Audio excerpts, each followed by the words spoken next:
you have this as your cheat sheet, and when you are doing a problem, you can look at it and go, oh, here's the steps.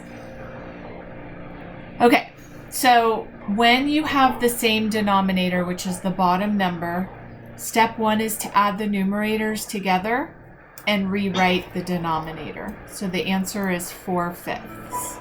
Does that make sense? Mm-hmm. Okay. Next one is when you have an unlike denominator. So this is a 4 and this is a 2. So we have to rewrite it going down. You don't have to, but it just gives us more room. And then we have to find a common number that goes into 2 and 4 when we're counting up. So I'm going to count up until I get to a common number. I'm going to circle my common number, and then I'm going to write the denominator on the top number and on the bottom number. Does that make sense to you? What? Does that make sense to you? Yeah, I'm really quickly rewriting the stuff because you changed it when I went to go get my charger from 1/4 to 1/4 to the address. Okay. Then this one, how do I make a 4 into a 4? I multiply it by 1. Anything I do to the bottom, I do to the top. How do I change a 2 to a 4? I multiply it by 2. Anything I do to the bottom, I do to the top. So this becomes 3/4 plus 2/4. I add the numerators and I rewrite my denominator. And then this problem is the same as this problem. I'm going to do it the same exact way, but because it's subtraction, my last step is going to be to subtract the numerators instead of add them. So I'm changing this 4 to a 4, which it already is, so I multiply it by 1. Anything I do to the denominator, I do to the numerator. This 2, to get to a 4, I'm going to multiply it by 2. Anything I do to the denominator, I do to the numerator. And so now I have 3/4 minus 2/4. My first step is to subtract the numerators and rewrite the denominator. To rewrite this as a fraction, this is our numerator, and then whatever place value this ends on is my denominator. So here's the decimal. This ends on the 10ths place. Does that make sense to you?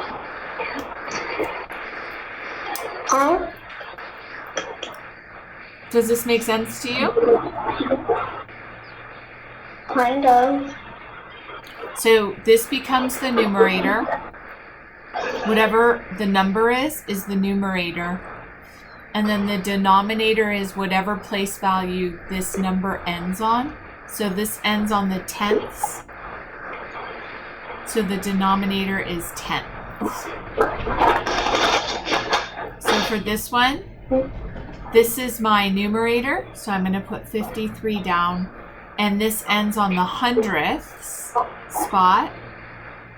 So it's 53 over 100. Does that make sense to you? Mm-hmm. Okay. This one is a whole number. So what number is this? If it's just a plain old number. Yeah. So we're going to write a big 1. That is our whole number. And then we already know that our decimal is right here. So what is my numerator? 5.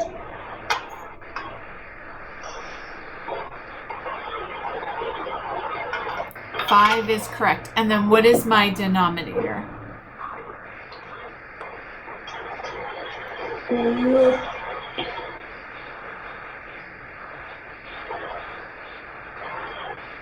I don't know because there's no other numbers. It's 1.5.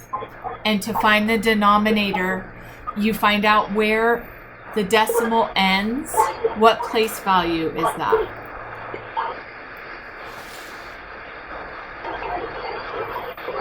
Um,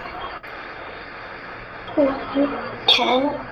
Yep. So we look at the last digit after our decimal, and if it ends on the tenths, then our denominator is a 10. If it ends on the hundredths, then our denominator is 100.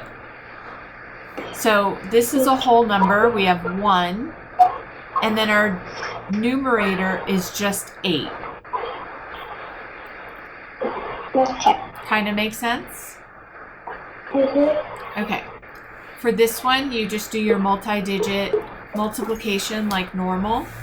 So we're going to do 4.2 times 1.6. So we do 2 times 6 is 12. 6 times 4 is 24, plus 1 is 25. Then we add our 0. And then we do 2 times 1 is 2. 4 times 1 is 4. Now we add all of that up.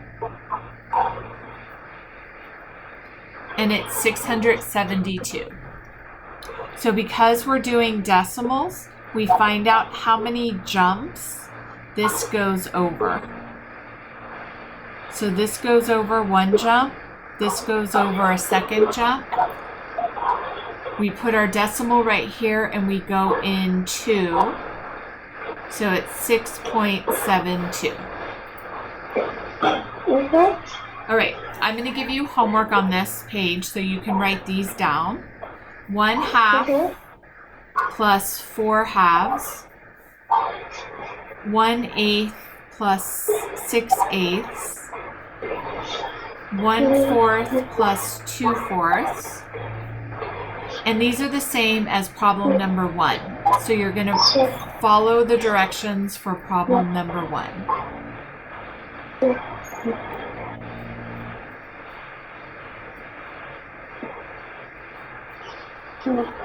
Then for these problems, you're going to follow the directions that you did for number 2 or 3, depending on if it's adding or subtracting.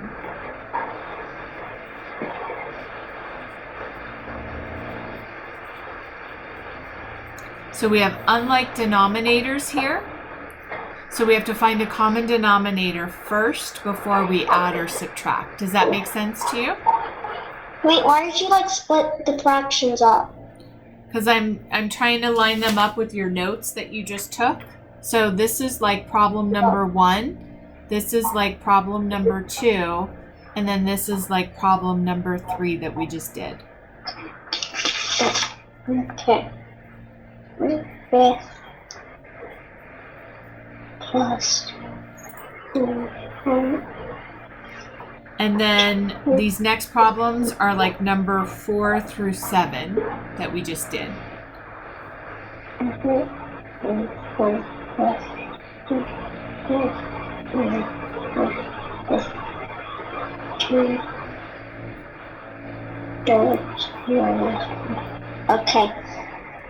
So we're going to follow the directions that we did for number 4, 5, 6, and 7 for these ones.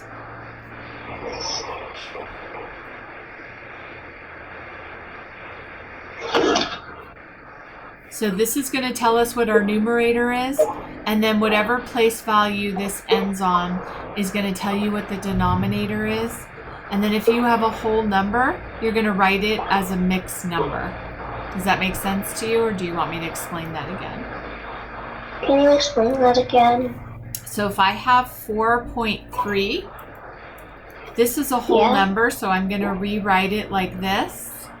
And then I'm going to do what comes after the decimal is a 3, so that's going to become my numerator, and the denominator is whatever place value, whatever comes after the decimal lands on. Got it. Okay, so if this was 4.3, it's going to be 4 as the whole number, and then the fraction is going to be 3/10.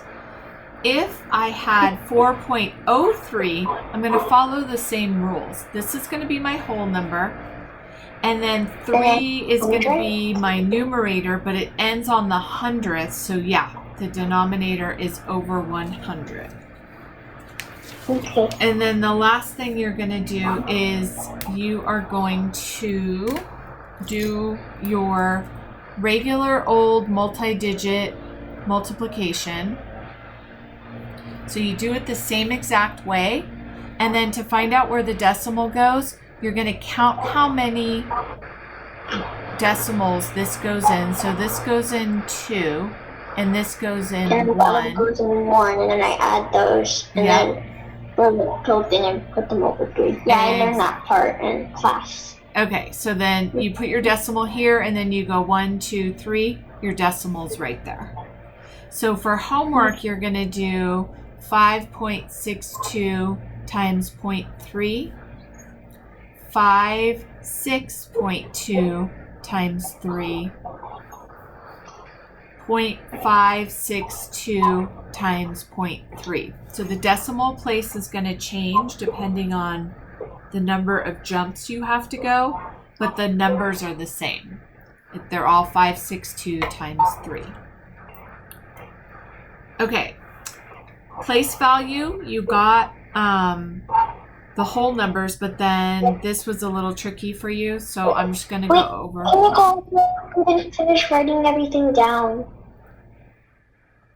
For place value, this is the tenths, hundredths, thousands, and 10,000s. And everything on this side of the decimal gets a THS at the end of it.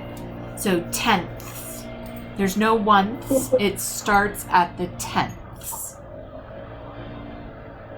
Okay. And then the last thing we're going to do is prime factorization.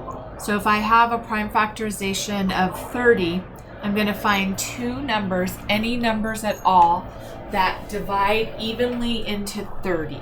So I can pick 2 and 15, 3 and 10, 5 and 6. It doesn't matter what two numbers. You can pick any two. And as soon as it becomes a prime number, I circle it. And a prime number means there's nothing else that will divide into it except for itself and 1. So this gets circled, and then 2 goes into 6, right? So we know 2 times 3 is 6. So we're going to factor that out. And then is 2 a prime number, Kate? What's a,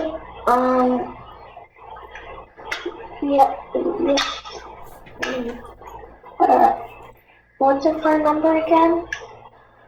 It only has 1 in itself as things that divide into it. 1. Oh, no. It is a prime number. The only thing that divides into 2 is 1 and 2. Oh, that divides into, I thought you meant that divides into, okay, got it. Okay, now what about 3? Is 3 a prime number? Yeah. It is. So we circle it.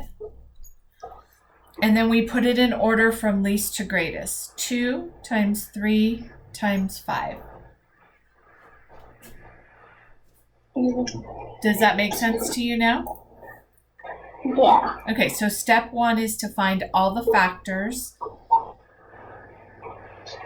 until they're prime. And then you keep doing that until you get to prime numbers. And then you circle them. And then you list them in order from least to greatest.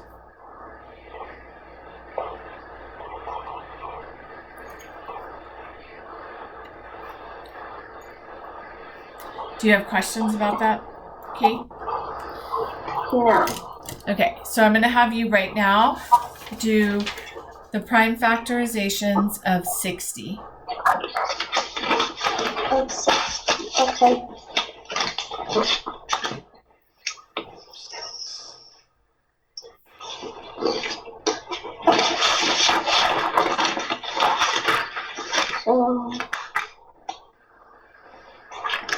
3, 6, and 10.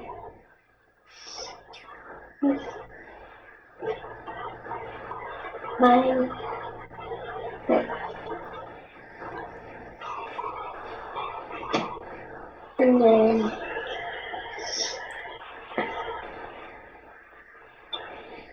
it's completed 1, 12, 5, and then 6, and 2.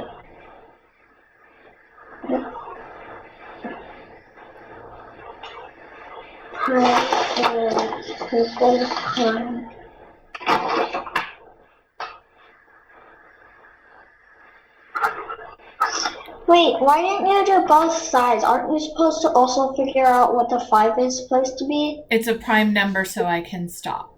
Oh. And then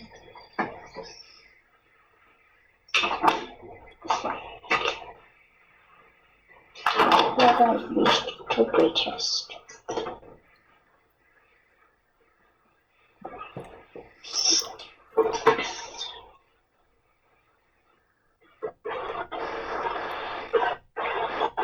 I'm done. Okay, what did you get? I got the 2, 2, 3, and then 5, and then 5. 2 times 3 times 5 times 5? Yeah. Okay, that's correct. So our last step is if there's any repeat numbers, then we write it like this, Kate. Number 5 to the second power or 5 to the third power. So that's the last step. Got it. Okay. So this